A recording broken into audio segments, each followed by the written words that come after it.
भाग 40 रात्र 39वी। सारी प्रेमाने नांदा। श्यामच्या गोष्टीला सुरुवात झाली होती। दूर कुत्री भुंकत होती। वडार लोक उतरले होते। त्यांची ती कुत्री होती। सखू मावशी रात्रंदिवस माझ्या आईची शुश्रूषा करत होती। ती जणू उपजतच शुश्रूषा कशी करावी याचं ज्ञान घेऊन आली होती। जन्मजात परिचारिका होती ती। आईला स्वच्छ असे अंथरूण तिने घातले। स्वतःच्या अंथरुणावरची चादर तिने आई खाली घातली। उशाला स्वच्छ उशी दिली। एका वाटीत खाली राख लावून थुंकी टाकण्यासाठी ती आईजवळ ठेवून दिली। तिच्यावर फळीचा तुकडा झाकण ठेवला। दररोज ती वाटी मावशी स्वच्छ करायची। दारं लावून 2 दिवशी आईचं अंग नीट कढत पाण्यानं टॉवेल भिजवून तो पिळवून त्यानं पुसून काढायची। तिनं बरोबर थर्मामीटर आणले होते। ताप बरोबर पाही। ताप अधिक वाढू लागला तर कोलन वॉटरची पट्टी कपाळावर ठेवी। आईच्या खाली मेण कापडावर कागद घालून त्यावर आईला शौच करावयास ती सांगे। तो कागद मग ती काढून घे, दुसरा घालून ठेवी। आईची जितकी काळजी घेणं शक्य होतं तितकी ती घेत होती। आईला ती भात देत नसे।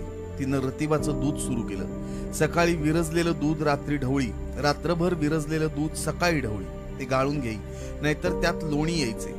असे ते अधमुरे ताक मावशी आईला द्यायची। येताना तिनं मोसंबी आणली होती। पुरवून पुरवून त्यांचा रस सुद्धा ती देत असे। साऱ्या जन्मात आईची कधी व्यवस्था नव्हती अशी मावशीनं ठेवली होती। साऱ्या जन्मात हाल झाले, परंतु मरताना मावशीनं हाल होऊन दिले नाही। मावशी म्हणजे मूर्तिमंत, कळकळ व सेवा, अत्यंत निरलस आणि व्यवस्थित।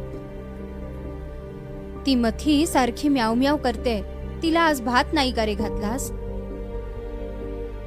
आईनं विचारलं। आईच्या आवडत्या मांजरीचं नाव मथी होतं। मथी दुधाणीला कधी तोंड लावत नसे। तिला थेंबर दूध घातले म्हणजे पुरत असे। मोठी गुणी मांजर। आई आजारीपणात त्या मांजरीची ही चौकशी करत होती।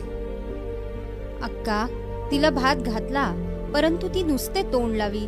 दुधा तुपाचा भात, परंतु तिने खाल्ला नाही। खाल्ला असेल हो उंदीर बिंदीर, मावशी म्हणाली। नाहीतर पोट बीट दुखेत असेल हो तिचे।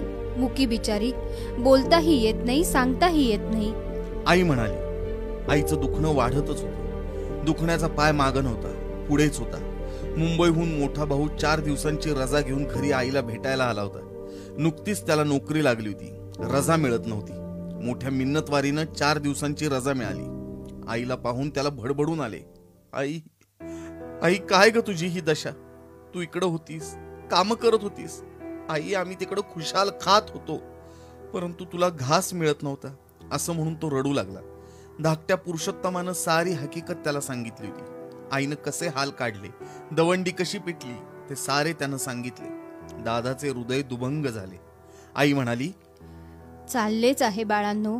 या देहाला चांगले दिले काय, वाईट दिले काय, जोपर्यंत देवाला यंत्र चालवायचे आहे तोपर्यंत ते चालवणार। तू वाईट वाटून घेऊ नकोस। तुम्ही का तिकडे चैन करता? तूही दिवसभर काम करतोस। तू 5 रुपये पाठवलेस, मला धन्य वाटले। तू 19 रुपयांपासून याच 5 रुपयेस पाठवलेस, खरेच मुठभर मांस मला चढले। मुलाकडून आलेली पहिली मनी ऑर्डर म्हणून त्यांना आनंद झाला। आता मला चिंता नाही हो। तुम्हाला तयार करणे एवढेच माझे काम। तुम्ही गुणी निघालात, चांगले झाले। तुम्हाला पैसे मिळोत वा न मिळोत, तुमच्याजवळ गुणांची संपत्ती आहे। आता मला काळजी नाही हो। श्याम तिकडे आहे। या पुरुषोत्तमाला मावशी तयार करील। एकमेकांना प्रेम द्या, परस्परांना विसरू नका। आई जणू निर्वानिरव करत होती। आई, मी इथेच राहू तुझ्याजवळ? राहू? काय करायची नोकरी? आईची सेवा हातून होत नसेल तर नोकरी कशाला? आई, मला नोकरीची हाव नाही, खरोखर नाही। तुझ्या पायांच्या सेवेपेक्षा वरिष्ठांचे बूट मला पूज्य नाहीत आई। तुझे पाय, तुझी सेवा, यात माझे कल्याण, माझा भाग्य, माझा मोक्ष, माझं सारं काही आहे। आई, तू सांगशील तसं मी करीन। राजीनामा मी लिहून आणलाय, देऊ का पाठवून? दादा गहीवरून बोलत होता। आई विचार करून हळूच म्हणाली, गजू, सध्या सखू मावशी येथे आहे। नोकरी आधीच मिळाली नाही, मिळालीये ती मुश्किलीनी, ती ठेव हो। त्यांना 5 रुपये पाठवत जा। 2 पाठवलेस तरी चालतील, परंतु दर महिन्याला आठवण ठेवून पाठव। त्यांच्या सेवेत माझी सेवा आहे हो। मी इतक्यात मरत नाही, तितके माझे भाग्यच नाही हो। जिजत जिजत मी मरणार। फारच अधिक वाटले तर पुन्हा तुला बोलवीन घेईन हो बाळ। दादा परत मुंबईला जायला निघाला।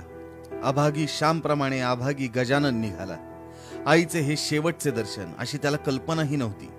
आईच्या पायांवर त्यानं डोकं ठेवलं. आईच्या तोंडाजवळ त्यानं आपलं तोंड नेलं.